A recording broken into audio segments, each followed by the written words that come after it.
E io stasera, lui è d'accordo naturalmente con me, vorremmo un po' capovolgere il cliché tradizionale della presentazione del libro, e invece fare un ragionamento con Paolo, cominciare da quelle che sono le avvertenze che lui o i luoghi comuni che smitizza ogni volta che prende la parola alla fine degli interventi che precedono e che introducono la presentazione del suo libro.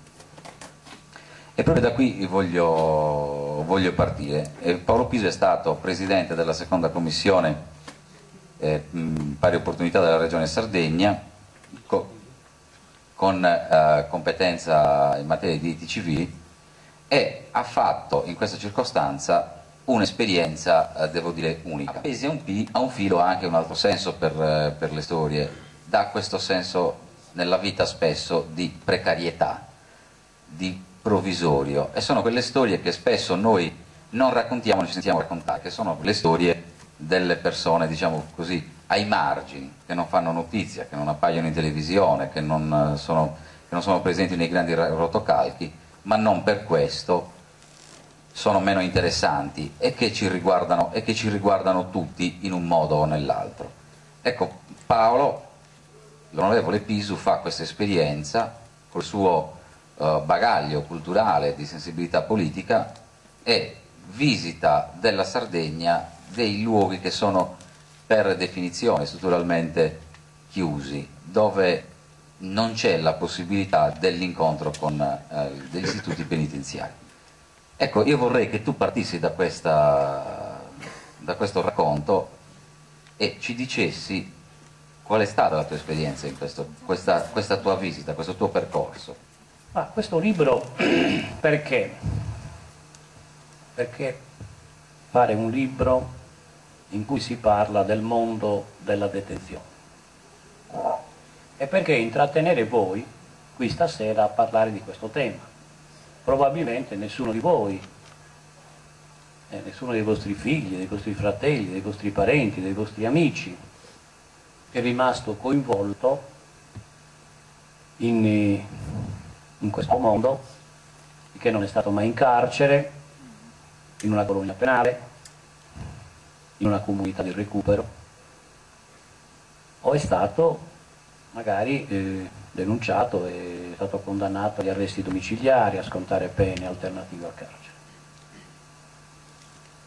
Sì che uno può essere motivato perché ne è rimasto coinvolto. E gli altri? Io cercherò di spiegare alcune ragioni per le quali invece questo è un tema che ci riguarda tutti, indistintamente tutti. Io sono stato, come diceva Paolo, presidente della seconda commissione permanente del Consiglio regionale della Sardegna, che tra le altre cose si occupa anche di diritti civili e all'interno di questi anche di ispezionare i luoghi di detenzione in Sardegna. Noi abbiamo in Sardegna 8 carceri, 3 colonie penali e un carcere minorile a Quartuccio. Ci sono circa 2100-2200 detenuti.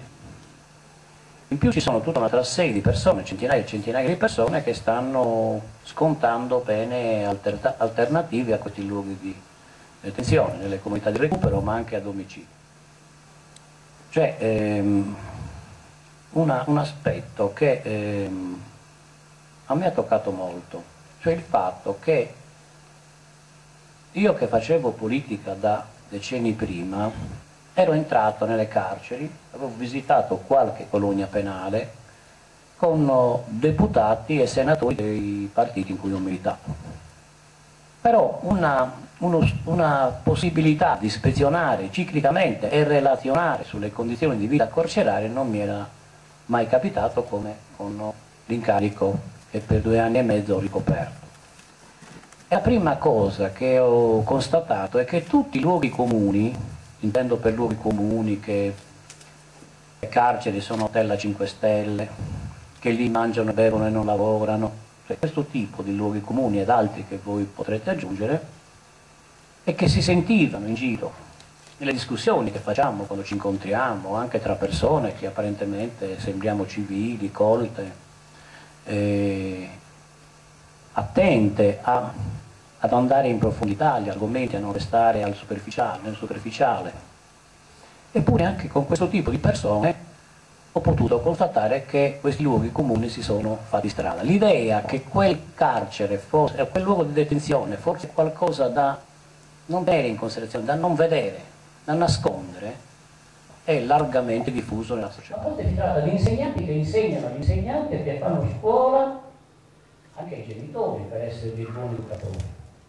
Eppure queste persone non analizzano le cose, non le conoscono, eppure iniziano dei giudizi. È come se un giudice, vedendo in faccia una persona che ha la barba lunga, l'aspetto trasandato, lo condannasse già senza conoscere tutte le cose che invece deve conoscere per arrivare dopo. E tra l'altro a partire dal titolo, cioè questo titolo si intitola Figli della società, è un titolo che è una provocazione ed è anche una, diciamo così, una dichiarazione di corresponsabilità tra il sistema, diciamo così, rieducativo e poi il sistema, il macrosistema che quell'anomalia ha prodotto.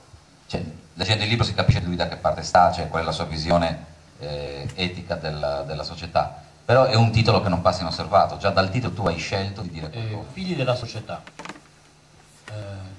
Tutto usato se lo conosce, o cercare quello che non comprende usato.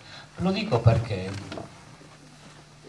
quando ho presentato sul libro a Laconi, quando ho presentato il libro a Laconi, come stavo andando nella piazza interna del Palazzo Aimeri, mi ha fermato una signora, si chiama Masichetta, una femmina vestita di niente, una vera antica. E mi ha detto, ma a tra cose di scrivere non dite niente, invece di scrivere di questo sono galerato, no? Infatti dopo now, come dopo gusto, trovare un libro a pizza di montaggio dell'Acconi e delle zone interne, dopo studiare il gusto, manda fatta sullo spuro. E ma proprio dei gusti, no, mi pare questa gente è male. E poi un'altra cosa, ma questo è usato su figli della società. Arrivare che appunto potente essere gente nessuno. E dopo un'altra Masichetta, ma questo su chi punti in galera, punti di Marte secondo voi, o di un altro pianeta? No, punti sicuramente venuti da Terra, ecco. Ma punti male sono no. E poi prima di tutto punti di questa Terra, non punti di fuori questa Terra, si che questa società globalizzata di oggi, no? Sono figli di questa Terra. E poi che punti male su, essendo vicious di questa terra, cioè di questa società, di volere che la società di usa di esprimersi non è buona. E forse è la ragione. E tanto, l'impegno politico, cosa mia, che vostè mi ha sempre che mi occupo di tutto, invece mi occupai solo di cose di vita, e cioè l'impegno politico totalizzante, è giustificato dal fatto che tu devi lavorare per una nuova visione di società. Il mio impegno politico è proteso verso questo obiettivo, deve lavorare per un miglioramento complessivo della società, rimuovendo le cause che determinano tutti i malesseri che oggi abbiamo, che io penso siano figli di questa globalizzazione liberista intanto, no? Almeno quelli più macroscopici che abbiamo. Dico la precarizzazione dei nostri giovani, la disoccupazione che sta diventando di massa, le migrazioni come in altri periodi storici di malesseri in tante parti del mondo. Ecco, questo buonai che ha questo puntificio di questa società, puntificio di questa società, e dunque dobbiamo discutere di come possiamo modificare la società per poter avere meno figli